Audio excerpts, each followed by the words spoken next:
بسم اللہ الرحمن الرحیم۔ شروع اللہ کے نام سے جو بڑا مہربان اور نہایت رحم کرنے والا ہے۔ جو انسان تہجد کے لیے نہیں اٹھ سکتا وہ یہ ایک لفظ پڑھ لے، اس کو تہجد کے برابر ثواب ملے گا۔ ابھی ایک بار پڑھ لیں۔ محترم ناظرین، تہجد کی نماز بڑی برکتوں والی اور رحمتوں والی نماز ہے۔ جو بندہ اس نماز کو پڑھتا ہے اللہ تعالیٰ اس کے چہرے پر نور عطا فرما دیتے ہیں، اس کی دعائیں قبول فرما لیتے ہیں اور اسے اپنے خاص بندوں میں شامل فرما لیتے ہیں۔ اگر کوئی انسان کسی وجہ سے تہجد کی نماز نہ پڑھ سکے یا اٹھ نہ سکے یا عادت نہیں یا کوئی اور مسئلہ ہے تو اسے چاہیے وہ زیادہ سے زیادہ یہ ذکر پڑھے۔ نماز تہجد ایک ایسی عبادت ہے جو رات کے آخری حصے میں پڑھی جاتی ہے، جس کی کم سے کم تعداد 2 رکعت ہے، جس کے پڑھنے کے لیے رسول اکرم صلی اللہ علیہ وسلم نے ترغیب دی ہے اور اللہ تعالیٰ نے تہجد پڑھنے والوں کی تعریف کی ہے اور ان کے لیے اجر عظیم کا وعدہ فرمایا ہے۔ اور یہ فرض نمازوں کے بعد سب سے افضل نماز ہے، چونکہ ایسے وقت میں سارے افراد سوئے ہوتے ہیں، صرف اللہ کا نیک بندہ ہی اپنے نرم نازک بستر کو چھوڑ کر رضائے الہی کی خاطر اٹھتا اور اپنے آپ کو عبادت الہی میں محو رکھتا ہے۔ اس لیے ایسے وقت میں جو بھی دعا میں کی جاتی ہے قبول ہوتی ہے۔ اللہ تعالی ہمیں تہجد کی نماز پڑھنے کی توفیق عطا فرمائے، آمین۔ محترم ناظرین، نماز تہجد کی کافی فضیلت ہے۔ نماز تہجد دل اور نفس کی پاکیزگی کا سبب ہے۔ نماز تہجد رات کے آخری حصے میں پڑھنا افضل ہے۔ اللہ تعالیٰ رات کے آخری حصے میں کی گئی دعا قبول فرماتا ہے۔ حضرت جابر رضی اللہ عنہ بیان کرتے ہیں کہ میں نے رسول اللہ صلی اللہ علیہ وسلم کو فرماتے ہوئے سنا، رات میں ایک گھڑی ہے جس مسلمان آدمی کو وہ میسر آ جائے، وہ اس دنیا اور آخرت کی کسی بھلائی کا سوال کر لے تو اللہ تعالیٰ اسے ضرور عطا فرما دیتا ہے، اور یہ گھڑی ہر رات کو ہوتی ہے۔ حضرت محمد صلی اللہ علیہ وسلم نے اس نماز کی بڑی فضیلت بیان کی ہے۔ آپ ازواج مطہرات کو اور حضرت علی اور حضرت فاطمہ کو بھی ان کے گھر جا کر تہجد کے لیے بیدار فرماتے تھے۔ صحابہ کرام بھی اس نماز کو پابندی سے پڑھتے تھے۔ آپ نے مسجد نبوی میں اس کے لیے ایک جگہ مخصوص کر دی تھی۔ رمضان شریف میں ایک دفعہ آپ نے صحابہ کو تہجد کی نماز جماعت سے پڑھائی، دوسری شب زیادہ آدمی جمع ہو گئے اور تیسری شب اس سے بھی زیادہ، تو پھر آپ تشریف نہ لائے کہ کہیں لوگ اس نماز کو بھی فرض نہ سمجھنے لگیں۔ حالانکہ تہجد کی نماز فقط سنت ہے، یہ نماز گھر اور مسجد دونوں میں پڑھی جا سکتی ہے۔ رسول اللہ صلی اللہ علیہ وسلم نے تہجد کی نماز میں 2 رکعات بھی پڑھی، 4 بھی اور 8 بھی اور 12 بھی۔ تہجد بہت ہی افضل اور اعلیٰ نماز ہے۔ نماز پنجگانہ کے بعد یہ نماز بہت اعلیٰ ہے۔ یہ ایک حقیقت ہے کہ رات کو آرام کی نیند چھوڑ کر بستروں سے الگ ہونا انسانی طبیعت پر کافی گراں گزرتا ہے، اس لیے اللہ پاک نے فرض نماز کے بعد رات کی پچھلی گھڑی میں عبادت کرنے کو افضل قرار دیا۔ آئیے قرآن و حدیث کی روشنی میں اس کی فضیلت کو جانتے ہیں۔ تہجد صلاۃ اللیل کی ایک قسم ہے، فرق صرف اتنا ہے کہ اس کے لیے سونا شرط ہے۔ چنانچہ اللہ پاک نے قرآن مجید میں اپنے بندوں کے اوصاف میں ارشاد فرمایا، والذین یبیتون لربہم سجدا قیاما، اور وہ جو رات کاٹتے ہیں اپنے رب کے لیے سجدے اور قیام میں۔ ایک مقام پر یوں ارشاد فرمایا، تجافا جنوبہم عن المضاجع یدعون ربہم خوفا وطمعا، ان کی کروٹیں جدا ہوتی ہیں خوابگاہوں سے اور اپنے رب کو پکارتے ہیں ڈرتے اور امید کرتے۔ حضرت سیدنا عبداللہ بن مسعود رضی اللہ عنہ سے روایت ہے کہ حضور سرور کونین صلی اللہ علیہ وسلم نے ارشاد فرمایا، ہمارا رب 2 شخصوں سے بہت خوش ہوتا ہے، ایک وہ شخص جو اپنے بستر، اپنے لحاف، اپنے پیارے، اپنے گھر والوں کے درمیان سے کود کر نماز کے لیے کھڑا ہو۔ رب تعالیٰ فرماتا ہے، اے میرے فرشتوں، میرے اس بندے کو دیکھو کہ اپنے بستر اور لحاف سے اپنے پیاروں اور گھر والوں کے درمیان سے نماز کے لیے اٹھ کھڑا ہوا، میرے ثواب کی رغبت کرتے اور میرے عذاب کا خوف کرتے۔ اور ایک وہ شخص جو اللہ کی راہ میں جہاد کرے تو اپنے ساتھیوں کے ساتھ بھاگ جائے، پھر غور کرے کہ اس پر بھاگنے میں کیا عذاب ہے اور لوٹنے میں کیا ثواب ہے، تو لوٹ پڑے حتیٰ کہ ان کا خون بہا دیا جائے۔ تو رب تعالیٰ فرشتوں سے فرماتا ہے، میرے بندوں کو دیکھو، میرے ثواب میں رغبت اور میرے عذاب سے خوف کرتے ہوئے لوٹ پڑا حتیٰ کہ اس کا خون بہا دیا گیا۔ تہجد کے متعلق فرامین مصطفیٰ صلی اللہ علیہ وسلم حضرت سیدنا ابو مالک اشعری رضی اللہ عنہ سے روایت ہے کہ رحمت والے نبی صلی اللہ علیہ وسلم نے فرمایا، بے شک جنت میں کچھ ایسے محلات ہیں جن میں آر پار نظر آتا ہے۔ اللہ پاک نے وہ محلات ان لوگوں کے لیے تیار کیے ہیں جو محتاجوں کو کھانا کھلاتے ہیں، سلام کو عام کرتے اور رات کو جب لوگ سو رہے ہوں تو نماز پڑھتے۔ جو شخص رات میں بیدار ہو اور اپنے اہل کو جگائے پھر دونوں دو دو رکعت پڑھیں تو کثرت سے یاد کرنے والوں میں لکھے جائیں گے۔ میری امت کے بہترین لوگ حاملین قرآن اور رات کو جاگ کر اللہ پاک کی عبادت کرنے والے ہیں۔ رسول اللہ صلی اللہ علیہ وسلم نے ایک مرتبہ صحابہ کرام رضوان اللہ علیہم اجمعین میں سے کسی کو ارشاد فرمایا، یعنی رات کو زیادہ نہ سویا کرو، کیونکہ رات کو بہت سونے والا بروز قیامت نیکیوں کے سلسلے میں فقیر ہوگا۔ تہجد اور بزرگان دین حضرت سیدنا امام جنید بغدادی رحمۃ اللہ علیہ کو بعد وصال کسی نے خواب میں دیکھا تو پوچھا، اے ابو القاسم، بعد وفات آپ کے ساتھ کیا معاملہ ہوا؟ کچھ ارشاد فرمائیے۔ فرمایا، علمی ابحاث اور علمی نکات کی باریکیاں کام نہ آئیں مگر رات کی تنہائی میں ادا کی جانے والی نماز تہجد نے خوب فائدہ پہنچایا۔ بیٹے کو نصیحت۔ حضرت سیدنا حسن بصری رحمۃ اللہ علیہ سے پوچھا گیا، تہجد گزار لوگوں کے چہرے دیگر لوگوں سے زیادہ خوبصورت کیوں ہوتے ہیں؟ تو آپ نے فرمایا، وہ اللہ پاک کے لیے تنہائی اختیار کرتے ہیں تو اللہ پاک انہیں اپنے نور کا لباس پہنا دیتا ہے۔ امام جلال الدین سویتی رحمۃ اللہ علیہ نماز تہجد باقاعدگی سے ادا فرمایا کرتے تھے۔ اگر کبھی رہ جاتی تو اتنے پریشان ہوتے یہاں تک کہ بیمار پڑ جاتے۔ مدنی آقا کے روشن فیصلے حضرت سیدنا عبداللہ بن مسعود رضی اللہ عنہ کی بارگاہ میں عرض کی گئی، ہم رات کو نماز کے لیے قیام نہیں کر پاتے۔ ارشاد فرمایا، تمہارے گناہوں نے تمہیں اپاہج بنا دیا ہے۔ حضرت سیدنا حسن بصری رحمۃ اللہ علیہ سے عرض کی گئی، ہم سے رات کا قیام نہیں ہو پاتا۔ فرمایا، گناہوں نے تمہارے پاؤں میں بیڑیاں ڈال دی ہیں۔ ناظرین اکرام، تہجد کی نماز ایک بہت ہی قیمتی اور افضل نماز ہے، بلکہ فرائض کے بعد اس سے زیادہ بہتر کوئی نماز نہیں، اس لیے کہ رات کے اندھیرے میں جب لوگ سو رہے ہوتے ہیں اور غفلت کا ماحول ہوتا ہے اور نفس بھی کسی طرح بستر چھوڑنے پر راضی نہیں ہوتا، ایسے میں جب کوئی شخص اپنی نیند اور آرام و راحت کو چھوڑ کر اللہ کے حضور کھڑا ہوتا ہے تو یہ بندے کی جانب سے بہت بڑی قربانی ہوتی ہے، اور جب قربانی بڑی ہو تو رب کی مہربانی بھی بڑی ہوتی ہے۔ اس لیے احادیث طیبہ کے مطابق یہ نماز بندے کے لیے اللہ پاک کے سب سے زیادہ قرب کا باعث بنتی ہے۔ اللہ پاک ہمیں نماز تہجد کی پابندی نصیب فرمائے، آمین۔ فرائض کے بعد سب سے زیادہ فضیلت والی نماز تہجد ہے۔ رات کو اٹھ کر اللہ تعالیٰ کی بارگاہ میں حاضری دینا یہ ایک ایسا عمل ہے جس کی وجہ سے انسان دنیا میں بڑے بڑے مرتبے حاصل کر لیتا ہے۔ رات کی تنہائی میں بندہ راحت اور آرام کو چھوڑ کر سردی اور گرمی کی شدت برداشت کر کے وضو کر کے جب بندہ اللہ تعالیٰ کی بارگاہ اقدس میں حاضر ہوتا ہے تو وہ اللہ تعالیٰ کا قرب تلاش کرتا ہے اور اللہ تعالیٰ کی رحمت جوش میں آتی ہے اور وہ اپنے بندے کو اپنے قرب و لطف سے مالا مال فرما دیتا ہے۔ نماز تہجد پڑھنے سے دل کو سکون میسر آتا ہے، دعائیں قبول ہوتی ہیں اور چہرہ منور ہو جاتا ہے۔ حضرت حسن بصری رحمۃ اللہ علیہ سے پوچھا گیا کہ تہجد پڑھنے والوں کا چہرہ اتنا حسین کیوں ہوتا ہے؟ آپ نے فرمایا، جب وہ اپنے رب کے ساتھ خلوت اختیار کرتے ہیں تو اللہ تعالیٰ ان پر اپنے نور کا لباس چڑھا دیتا ہے۔ رات کو اٹھ کر اللہ تعالیٰ کی بارگاہ میں حاضری دینا اللہ تعالیٰ کے خاص بندوں کا عمل ہے۔ حضور نبی کریم صلی اللہ علیہ وسلم نے فرمایا، قیامت کے دن شب بیداری کرنے والوں کی سواریاں براق ہوں گی اور ان کی رنگت یاقوت سرخ کی مانند ہوں گی۔ اہل معاشر پوچھیں گے، باری تعالیٰ یہ کون لوگ ہیں؟ حکم ہوگا، یہ وہی لوگ ہیں جو راتوں کو نیند چھوڑ کر میری عبادت میں مصروف رہتے تھے جبکہ تم لوگ سوتے تھے، یہ میرے محبوب ہے۔ حضرت ابو امامہ رضی اللہ تعالیٰ عنہ سے روایت ہے کہ رحمت عالم صلی اللہ علیہ وسلم نے ارشاد فرمایا، تم ضرور قیام اللیل کیا کرو، نماز تہجد پڑھا کرو، کیونکہ وہ تم سے پہلے صالحین کا شیوہ، شعار اور طریقہ رہا ہے اور قرب الہی کا تمہارے لیے خاص وسیلہ ہے، اور وہ برائیوں کو مٹانے والی اور معاصی سے محفوظ رہنے والی چیز ہے۔ خالق کائنات نے اپنی خاص حکمت کے تحت دن کو روشن اور رات کو پرسکون بنایا۔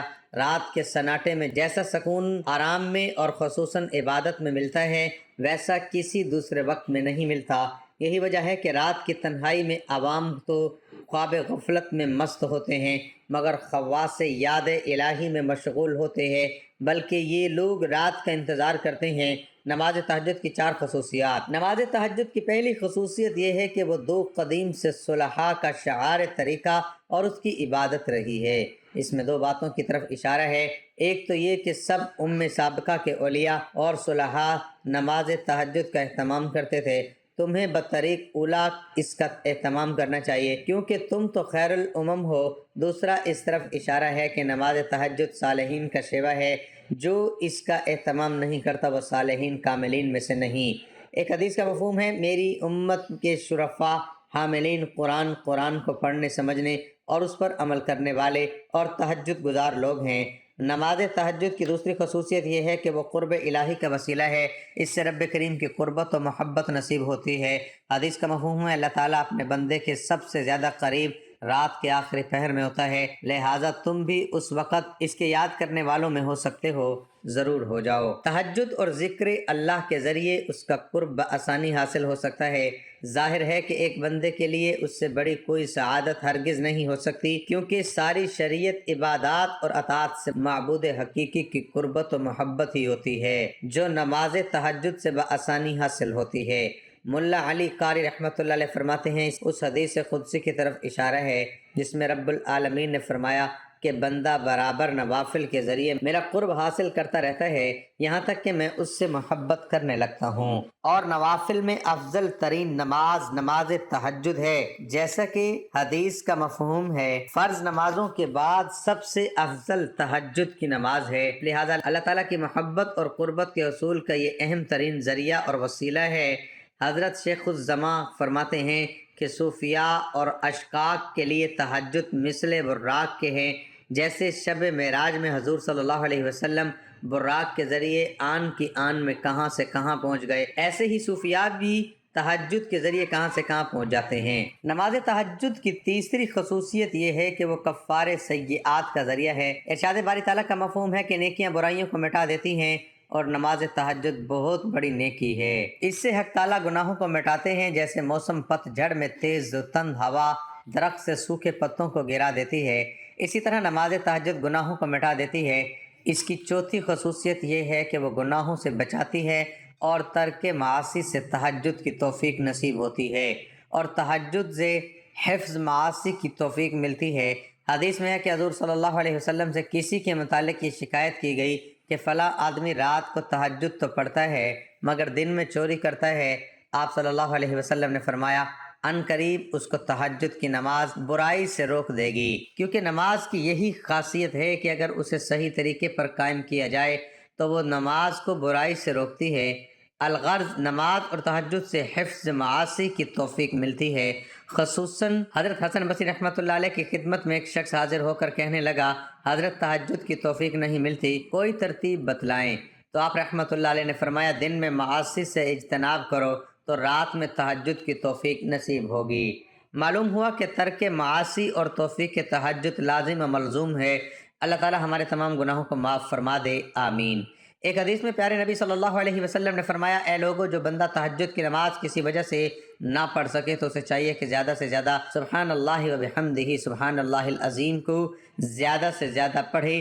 حضرت ابو ذر رضی اللہ عنہ سے روایت کی کہ رسول اللہ صلی اللہ علیہ وسلم سے سوال کیا گیا، اللہ کے ذکر کے لیے کون سا کلمہ افضل ہے؟ آپ صلی اللہ علیہ وسلم نے فرمایا، جسے اللہ نے اپنے فرشتوں کے لیے یا ان سمیت اپنے تمام بندوں کے لیے منتخب فرمایا ہے۔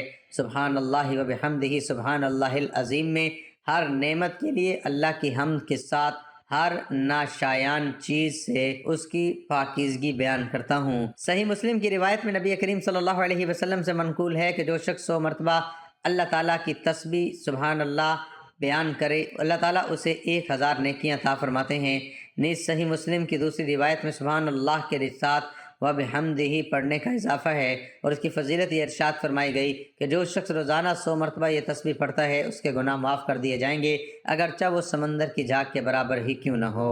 اسی طرح صحیح مسلم کی ہی ایک روایت میں اس تسبیح کی یہ فضیلت بھی ذکر کی گئی ہے کہ جو اس تسبیح کا اہتمام کرے گا، روز قیامت یہ شخص سب سے زیادہ اعمال والا ہوگا۔ یہ کہ کوئی اتنی ہی مقدار میں یہ تسبیح کہے یا اس سے زیادہ، اللہ کے نبی صلی اللہ علیہ وسلم بتا رہے ہیں کہ جس نے دن میں 100 بار سبحان اللہ و بحمدہ سبحان اللہ العظیم کہا اس کے گناہ بخش دیے جاتے ہیں اور مٹا دیے جاتے ہیں، چاہے وہ سمندر میں موجود اور لہروں کے وقت ظاہر ہونے والے سفید جھاگ کے برابر ہی کیوں نہ ہوں۔ یہ اجر و ثواب دن میں لگاتار یہ دعا پڑھنے والے اور وقفے وقفے سے پڑھنے والے دونوں کو حاصل ہوگا۔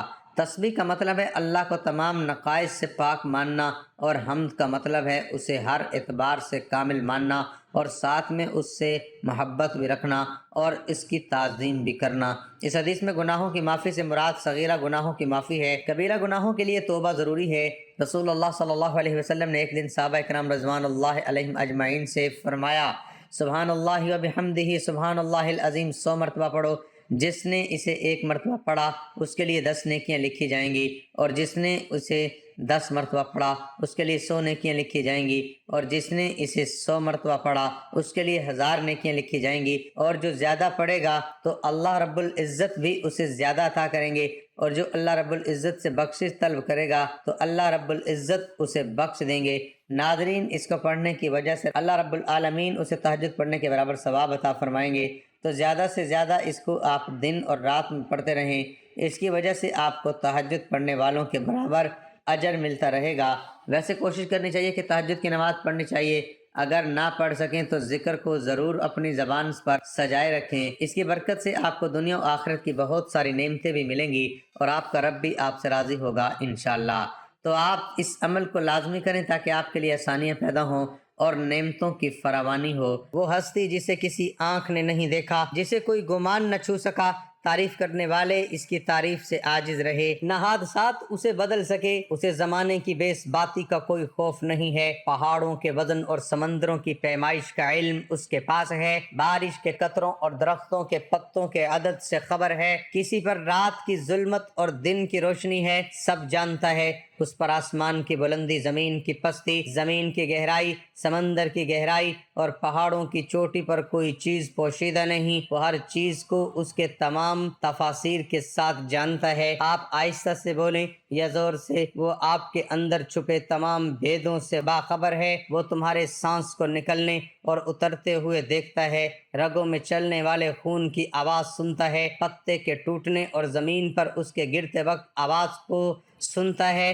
زمین کے اندر اس کے نیچے چلنے والے کیڑوں کی آواز کو سنتا ہے، سمندر کی تہ میں چلنے والی مچھلی کی آواز سنتا ہے، بحر و بر میں جو کچھ ہے سب کچھ اس کے علم میں ہے، وہ کائنات کا بادشاہ ہے، رب ہے۔ مسند احمد میں حضرت عبداللہ بن عمر کی روایت میں اس واقعہ کا بیان ہے کہ جب رسول اکرم صلی اللہ علیہ وسلم کی عظمت کو بیان فرما رہے تھے، اس وقت آپ کی تکلیف یہ تھی کہ آپ کا جسم ہل رہا تھا اور دیکھنے والوں کو ایسا محسوس ہو رہا تھا کہ آپ زمین پر گر پڑیں گے۔ اسے اللہ تعالیٰ کی معرفت کہتے ہیں۔ یہ معرفت انسان کے اندر ایک بھونچال کی کیفیت پیدا کرتا ہے، یہ کیفیت اللہ کو دیکھے بغیر دیکھ لینا ہے۔ یاد رکھیں کہ اللہ کے اس عظیم کائنات جس کا ہم ایک بہت ہی چھوٹا قطرہ ہیں، ہمیں ایک ہی مقصد کے لیے پیدا فرمایا ہے، اور وہ ہے عبادت، عبادت اور صرف عبادت، اس کے علاوہ کوئی مقصد حیات نہیں ہے۔ بے شک وسائل و ذریعے ہوں، اللہ کے خزانوں میں کسی کمی کو پورا کرنے کے لیے انسان کو پیدا نہیں کیا گیا، اور نہ اللہ رب العزت کا کوئی کام اٹک گیا جس کی وجہ سے انسانی خلقت ضروری تھی۔ انسانی خلقت کا واحد مقصد صرف عبادت ہے۔ انسان سے اس خزانے سبوع قدوسو کی طرف عبادت مطلوب ہے، اس لیے صبح شام اسے یاد کرو۔ یہی انسانیت کی معراج اور امتیاز ہے۔ جو اللہ کا ہوتا ہے تو ساری دنیا اس کی غلام ہو جاتی ہے، اللہ اس کا دوست بن جاتا ہے، پھر اس انسان کے دشمن اللہ کے دشمن بن جاتے ہیں، اس کے دوست اللہ کے دوست ہو جاتے ہیں۔ جس نے اللہ کے دوست کو تکلیف پہنچائی وہ قادر مطلق اس سے اعلان جنگ کر لیتا ہے۔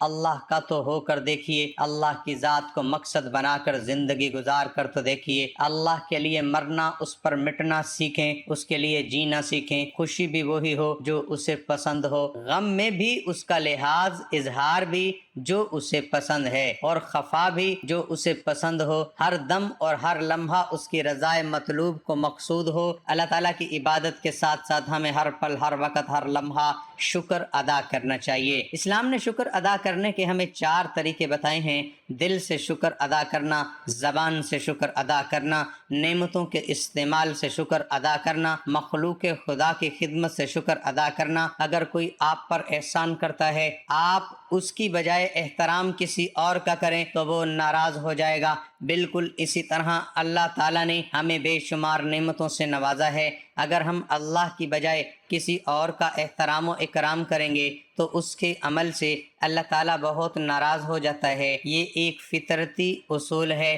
کہ جس شخص پر کوئی احسان کرتا ہے وہ بندہ اس کا غلام بن جاتا ہے اور اس سے محبت کرنے لگتا ہے اور اس کی پسند کو بھی ترجیح دیتا ہے۔ اللہ تعالیٰ ہم سب کا حامی و ناصر ہو، آمین۔ اللہ تعالیٰ آپ کو اپنی حفظ و امان میں رکھے، آمین۔ دعا ہے اللہ تعالیٰ میرا سنانا اور آپ کا سننا اپنی بارگاہ میں قبول و منظور فرمائے، آمین۔ ناظرین، گزارش ہے کہ اللہ تعالیٰ کے 99 ناموں میں سے کوئی ایک نام لکھ کر کمنٹ میں ضرور شیئر کریں۔ اللہ تعالیٰ ہم سب کا حامی و ناصر ہو، آمین۔ جزاک اللہ۔